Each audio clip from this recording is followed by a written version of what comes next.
안녕하세요. 가상화폐 전문 방송 오늘의 코인 시간입니다. 요즘 일교차가 10도 안팎으로 벌어지고 있는데요. 건강관리에 주의하셔야겠습니다. 이 시각 국내 주요 가상화폐 가격 시황 알아보도록 하겠습니다. 9월 13일 오전 9시 기준입니다. 이 시각 국내 주요 가상화폐 가격 시황 알아보도록 하겠습니다. 비트코인이 471만 7천 원으로 전날 대비 1.21% 하락했고요. 이더리움이 33만 2천 원으로 전날 대비 2.75% 하락했습니다. 비트코인 캐시가 60만 7,500원으로 전날 대비 3.33% 하락했고요. 리플이 235원으로 전날 대비 4.08% 하락했습니다. 라이트코인이 7만 4,520원으로 전날 대비 3.37% 하락했고요. 모네로가 12만 6,390원으로 전날 대비 1.07% 하락했습니다. 이더리움 클래식이 16,990원으로 전날 대비 2.30% 하락했고요. 퀀텀이 15,230원으로 전날 대비 7.42% 하락했습니다. 9시 기준 모두 하락세를 보이고 있네요.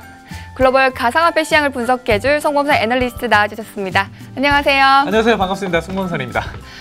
전문가님, 최근에 북한이 추가적 무역 제한으로 막힌 그 자금줄을 해소하기 위해서 비트코인에 대한 공격을 늘리고 있대요. 그런데 우리 한국거래소가 타깃이라고 하던데 이게 사실인가요? 네, 저도 그 소식을 기사를 통해서 봤는데 이 파이어아이 코리아의 어제 기사에 따르면 최근 템퍼밋이라는 이 북한 해커 그룹이 세금 관련 문서를 이용해서 국내 이 가상화폐 거래소에 대한 공격을 늘리고 있다고 합니다. 그래서 최근 이 가상화폐 가격이 급등하면서 북한의 김 위원장이 비트코인에 큰 관심을 보이고 있다는 말도 있는데 이 그래프를 보시면은 이 비트코인 가격 상승 곡선과 바로 북한이 국내 거래소를 해킹했던 시점과 비슷하다 이렇게 보시면 되겠습니다.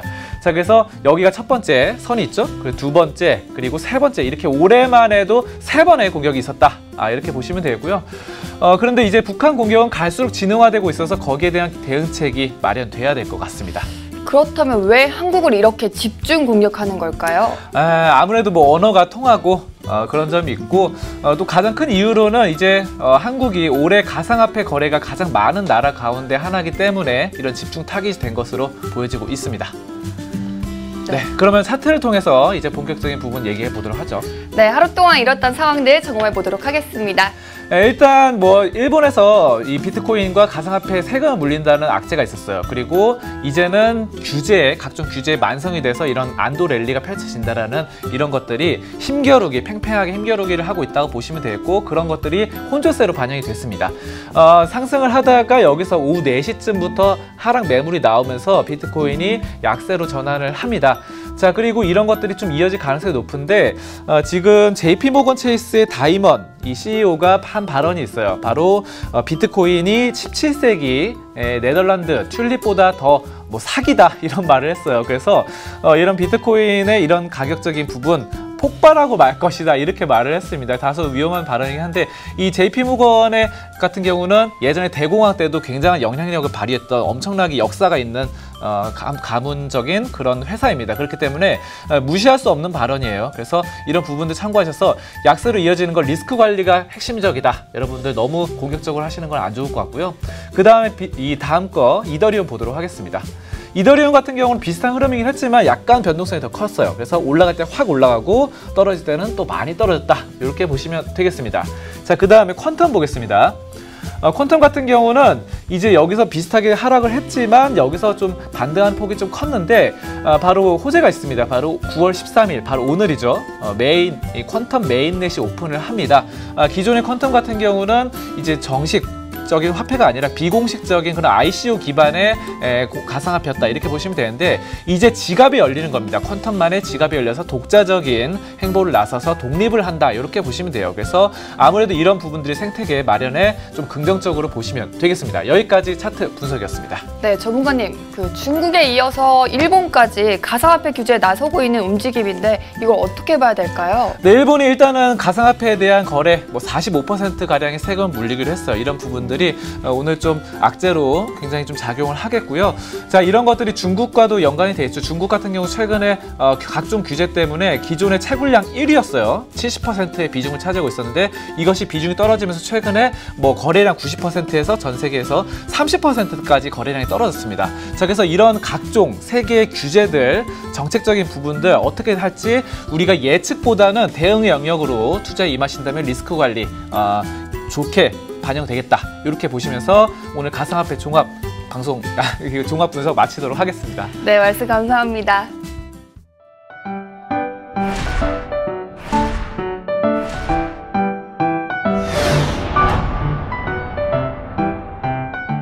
네, 오늘의 비트코인 날씨에서는요, 맑은 소식 3개가 준비되어 있습니다. 흐린 소식은 다행히 없네요. 맑은 소식 보도록 하겠습니다. 핀란드의 중앙은행 연구원이 논문 발표에서 비트코인의 경제 시스템을 혁명적이라고 언급해 이목이 집중되고 있습니다. 지난 5일에 발표된 이 논문은 비트코인 기반 시설에 대한 논문으로 비트코인이 독점전 프로토콜을 운영되는 부분을 강조하며 비트코인 자체가 규제될 수 없다는 주장을 하고 있는데요. 시스템적으로는 프로토콜을 준수하고 거래 수수료를 채굴자의 노력과는 별도로 사용자가 결정하기 때문에 규제할 필요가 없다는 것이죠. 이것이 핀란드 은행의 공식 입장은 아니지만 중앙은행이 이 기술에 관여한 점을 기반으로 작성된 점을 고려해 볼 때 분명 주목할 만한 부분인 것 같습니다. 최근 미국 국세청이 가상화폐 관련 세금 신고 적발에 나섰습니다. 미국은 2014년 3월 비트코인에 대한 과세 지침을 발표했었죠.